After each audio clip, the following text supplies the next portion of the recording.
जय गुरु जी। मुस्कुराहट इसलिए नहीं कि ज़िंदगी में खुशियाँ ज़्यादा है, मुस्कुराहट इसलिए है कि ज़िंदगी से ना हारने का वादा है। अनंतम शुक्राना गुरु जी। आज की वीडियो में मैं आपके पूछे एक ज़रूरी सवाल के ऊपर बात करूँगा, आपकी कन्फ्यूज़न को दूर करूँगा।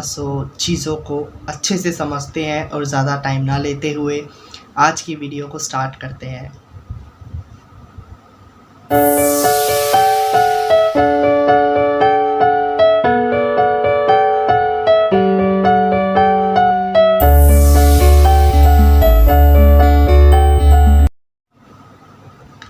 मेरे वालों सारी गुरु फैमिली नु जय Guru ji. I'm Siddharth and welcome back to my new video.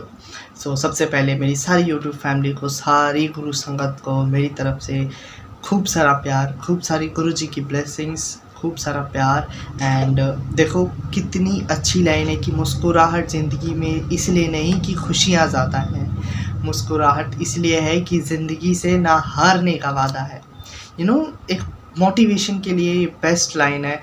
और आज का टॉपिक मेरी स्टडी से रिलेटेड है। जितने भी स्टूडेंट्स हैं मेरी एज के, मुझसे छोटे या मुझसे बड़े, अगर हेल्पफुल हो तो बड़ों के लिए। बाकी देखो कितनी अच्छी लाइन है ना कि मुस्कुराते हैं हम, और हमें मुस्कुराना चाहिए नॉट बिकॉज ऑफ दिस कि हमारी लाइफ में खुशियां हैं, बल्कि हमें मुस्कुराना चाहिए क्योंकि हमने अपनी लाइफ में, अपनी ज़िंदगी में हार ना मानने का, गिव अप ना करने का एक वादा कर लिया, एक प्रॉमिस करा हुआ है। और देखो गुरु जी हमारी लाइफ में आए हैं तो इसका मतलब है कि हमें अपनी ज़िंदगी को पूरा जीना है। अगर हार मान गए ना तो यकीन मानो बहुत पछताओगे, क्योंकि अगर आप सोच रहे हो कि ओहो पूरा टाइम है, ख़त्म कर देते हैं, खेल ख़त्म करो, चलो हार मान लो ज़िंदगी से, बट जब ये बुरा टाइम ख़त्म होगा ना तो अच्छा टाइम भी ज़रूर आएगा। एंड आपको गिल्टी फील होगा, कहीं भी ऊपर बैठे हुए हो आप और आपको फील होगा कि यार हमने क्यों गिव अप करा, क्यों हम आ गए ऊपर, ज़िंदगी ख़त्म कर दी हमने अपनी। तो कभी ना दिमाग में भी मत लाना गिव अप करने की बात, क्योंकि देखो हम अपने आप आए नहीं हैं। हम धरती पे आए हैं, हम इंसान बन के आए हैं, तो हम अपनी चॉइस से नहीं आए, हमें किसी रीज़न के साथ किसी ने भेजा है, किसी एक पावर ने भेजा है। तो हमारे पास कोई भी राइट नहीं है अपनी मौत को डिसाइड करने कि अरे अब गिव अप कर दो, ख़त्म करो खेल। नहीं, वी कांट डिसाइड, हम नहीं डिसाइड कर सकते ये चीज़, हमारे पास कोई राइट नहीं है इस चीज़ को लेके। वो सब कुछ डिसाइड करने वाले वो अपने आप डिसाइड करेंगे क्या सही है क्या गलत है। और देखो ऐसा कोई भी इंसान नहीं है जिसकी लाइफ में प्रॉब्लम्स ना हो, हर किसी की लाइफ में अलग अलग प्रॉब्लम्स हैं। स्टूडेंट, पेरेंट, अडल्ट, बड़ी एज के, सबके पास अपनी अपनी प्रॉब्लम्स है। रिलेशनशिप की problem, financial problem, family problem, health problem, बहुत सारी प्रॉब्लम्स है सबके पास है। बिजनेस प्रॉब्लम, बहुत सारी दिक्कतें हैं। बट इन सारी प्रॉब्लम्स के बाद भी अगर आप सरवाइव कर गए तो मेरा यकीन मानो you are so strong. And अगर इन सारी प्रॉब्लम्स के साथ आपके पास गुरुजी हैं तो आप डबल ब्लेस्ड हो, बिकॉज प्रॉब्लम्स तो आती हैं, सबकी लाइफ में आती है, कोई भी खुश नहीं है। ठीक है, अगर हम घर बैठे बैठे सोच रहे हैं कि अरे यार he is so rich and ये लोग तो बड़े अमीर हैं, इनकी लाइफ में तो कोई दिक्कत ही नहीं होगी, परेशानी नहीं होगी, नहीं, सबकी लाइफ में कुछ ना कुछ दिक्कतें होती हैं, कुछ ना कुछ प्रॉब्लम्स होती है, अलग अलग फेसेस के साथ। ठीक है, और हमेशा याद रखना जब भी आप डाउन हो जाओ, लाइफ में प्रॉब्लम्स बहुत ज़्यादा आ जाए, तो याद रखना कि जैसे रात होती है, रात के बाद सुबह ज़रूर होती है। ठीक है, वो फिक्स्ड है, उसको कोई बदल नहीं सकता। उसी तरीके से अगर हमारी लाइफ में प्रॉब्लम्स अगर आ रही हैं तो यकीन मानो कि प्रॉब्लम्स ख़त्म भी होंगी। एक जो सनराइज़ भी होगा, एक सूरज निकलेगा खुशियों का, हैप्पीनेस का, वो खुशियाँ आएंगी हमारी लाइफ में। तो इसको सोच के सिर्फ इतनी सी बात याद रखना कि ये जो मुसीबत है, जो बुरा टाइम है ना, ये ख़त्म हो जाएगा, ज़रूर ख़त्म होगा। और आपको लाइफ चांस देती है, देती रहेगी हमेशा कि कुछ अच्छा करने का।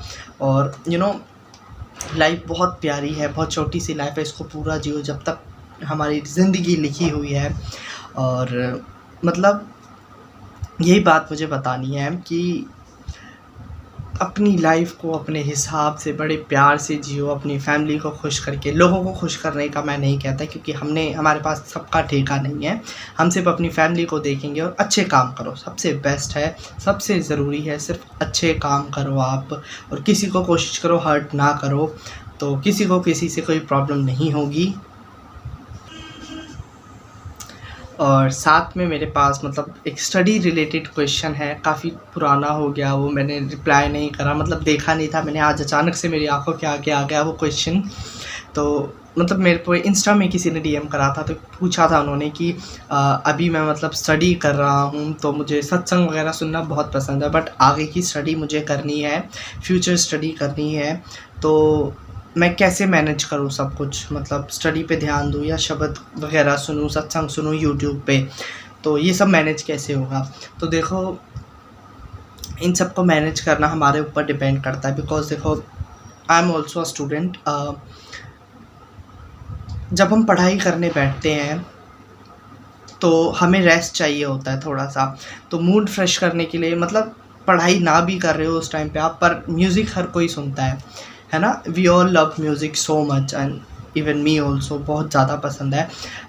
हेडफोन लगा के आप म्यूज़िक वगैरह सुनते हो, तो वो म्यूज़िक को ना आप कन्वर्ट कर दो शब्द में। गुरु जी के प्यारे प्यारे शब्द होते हैं, गुरबानी होती है, उनमें आप कन्वर्ट कर दो। जैसे गुरु जी से जुड़ते हैं ना हम, तो अपने आप ही नेचुरली होता है ये। आप सत्संग वगैरह जब अटेंड करोगे या गुरु जी की जब सर्च करोगे ना, गुरु जी के शब्द इतने ब्यूटीफुल शब्द हैं और इतने मतलब रिलैक्स देते हैं ना बॉडी को।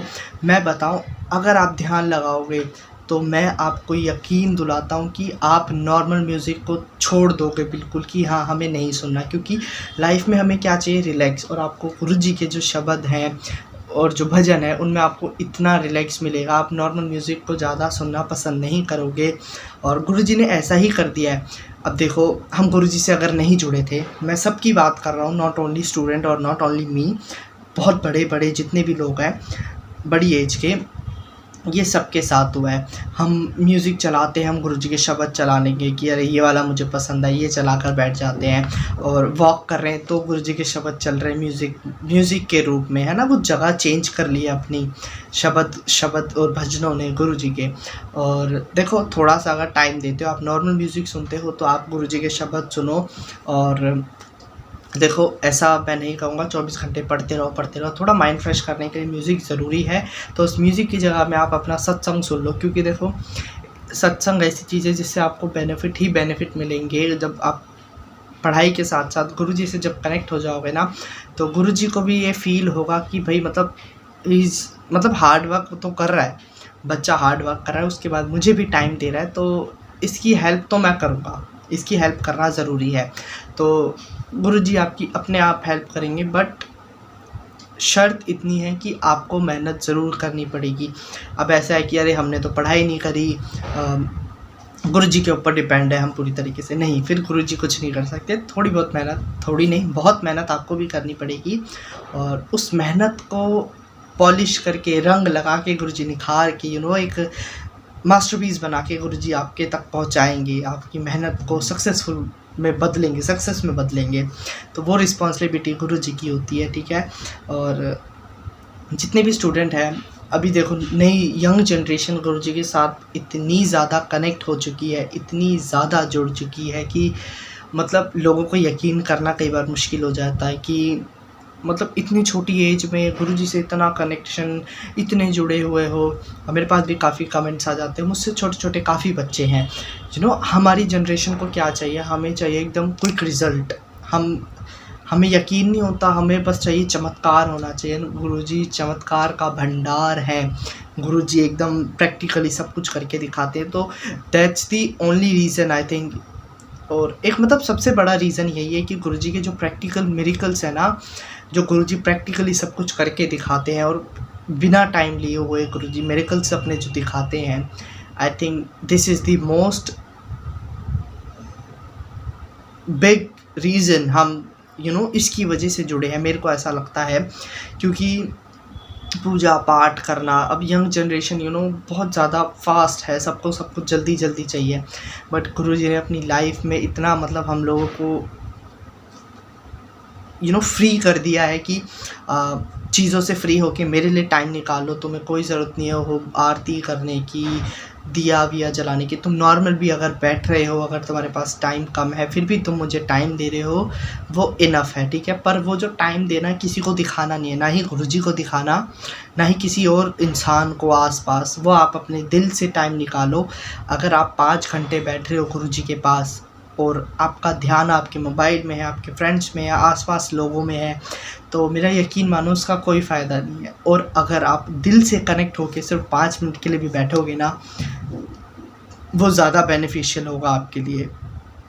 तो सारी संगत को मैं बता रहा हूँ कि मतलब जितनी भी छोटे बच्चे हैं उन सबको पता है गुरुजी से कैसे कनेक्शन बनाना है, और मतलब सब कुछ बैलेंस हो रखा है। ऐसा कुछ नहीं कि वो आप बिल्कुल साधु संत बन जाओ, नहीं, ऐसा कुछ नहीं कहा गुरुजी ने, और ऐसा करने की ज़रूरत भी नहीं है। आप अपनी लाइफ जियो, अपनी स्टडी को टाइम दो, और बहुत ज़्यादा उसमें डीप जाने की ज़रूरत नहीं है। आप मतलब थोड़ा थोड़ा टाइम हर चीज़ को दो। बाहर जाना ज़रूरी है, मोबाइल भी ज़रूरी है सबके लिए, खेलना ज़रूरी है, पढ़ाई करो अपने टाइम से, और गुरुजी को भी टाइम दो ज़रूरी, ठीक है।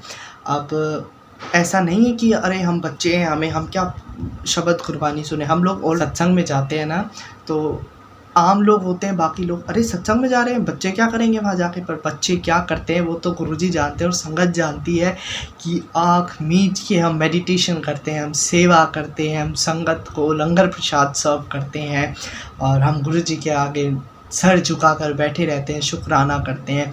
तो ये गुरुजी का प्यार है। सब मतलब काफ़ी मेरे एज के बच्चे हैं, मेरे साथ सत्संग में होते हैं हम सब, तो एक अलग ही वो माहौल होता है, बड़ा मज़ेदार सीन होता है भाई। मुझे तो बड़ा रस आता है उसमें। और हर चीज़ को अपना अपना टाइम दो। पढ़ाई अपनी जगह है, बहुत ज़रूरी है सब चीज़ें, और बस स्टे पॉजिटिव, स्टे ब्लेस्ड, यही मैं बोलूँगा। कि आज का टॉपिक देखो कहाँ चला गया, पढ़ाई की तरफ, उससे भी ट्रैक चेंज कर रहा है पूरा का पूरा टॉपिक। तो देखो जिसने भी पूछा था कि मैं क्या करूँ, अब पढ़ाई भी है, शब्द कुर्बानी भी है, देखो इसके लिए आपको टाइम खुद निकालना पड़ेगा, और बहुत देर तक सुनने की ज़रूरत नहीं है। आप शब्द भी सुनोगे, अगर नहीं भी सुनना तो आप मंत्र जाप करोगे ना, वो भी इनफ होगा, बिकॉज़ मंत्र जाप में बहुत पावर है। हमें गुरुजी ने बख्शा है ये महामंत्र। आप इसकी चैंटिंग करोगे तो भी आपके लिए बेनिफिशियल है। और स्टूडेंट्स चाहते हो गुरुजी हेल्प करें एग्ज़ाम में, क्योंकि मेरी बहुत हेल्प करी है मेरी क्लासरूम में। मेरी वजह से पता है मेरी क्लास के बच्चे बचते थे डांट लगने से, होमवर्क ना चेक होने से, टीचर्स के ऐसे मतलब मिरेकल करते थे कि टीचर आए क्लास में, मेरा होमवर्क नहीं है, मेरी नोटबुक नहीं लाया, गुरुजी प्लीज़, गुरुजी कुछ भी करो, टीचर को चला भेज दो वापस। मेरी रो तक आते आते बेल बज गई, या फिर टीचर ही एब्सेंट है। बहुत मिरेकल्स हुए इस तरीके से। बट आपको क्या है, गुरुजी के लिए टाइम निकालना है, बहुत ज़रूरी है टाइम निकालना। और ऐसा तो मैं नहीं बोलूँगा कि वो आप बहुत बिज़ी हो, नहीं, इतना ज़्यादा कोई बिज़ी नहीं है, थोड़ा टाइम निकालो। अगर चाहते हो कि गुरुजी आपके लिए टाइम निकालें, so you have to understand this कि आप भी गुरुजी के लिए टाइम निकालो, और वो दिल से टाइम निकालना चाहिए। कि ऐसा नहीं कि किसी को दिखाने के लिए, आप अपने दिल से टाइम निकालो गुरुजी के लिए, और बिन मांगे गुरुजी आपके ब्लेस्ड कर देंगे, ठीक है। यही बात मुझे बतानी थी, और आई होप जिसने भी क्वेश्चन पूछा था मुझसे उनका डाउट क्लियर हो गया होगा। सो इसी के साथ वीडियो अच्छी लगे तो लाइक करना। और देखो जिसको भी क्वेश्चन पूछने हैं गुरुजी से रिलेटेड और सत्संग वगैरह से रिलेटेड, कैसे क्या करना है, मेरे को जितना पता है या हमारे आसपास जैसे होता है, मैं उस तरीके से आपको सही नॉलेज, सही इन्फॉर्मेशन देने की पूरी कोशिश करता हूं और करूंगा। तो किसी भी वीडियो पे आप कमेंट कर देना मेरे को, मैं ज़रूर आंसर दूंगा हमेशा की तरह। और वीडियो अच्छे लगे तो लाइक करना, प्यारा सा कमेंट कर देना मेरी मोटिवेशन के लिए, और चैनल पे नए हो तो सब्सक्राइब करके जाना, ठीक है। और देखो वीडियो अच्छी लगती है तो, इन्फॉर्मेटिव लगती है तो शेयर कर दिया करो, सरबत्ता भला करो, है ना। संगत का भी, बाकी आपकी कोई फैमिली में जुड़ा हुआ है, फ्रेंड कोई जुड़े हैं, उनको शेयर कर दिया करो, आपका भी फ़ायदा मेरा भी फ़ायदा। तो ठीक है, इसी के साथ मैं कर रहा हूँ आज की वीडियो का एंड। मिलते हैं नेक्स्ट वीडियो में आपके ही पूछे किसी क्वेश्चन के साथ। तब तक के लिए जय गुरु जी, शुक्राना गुरु जी।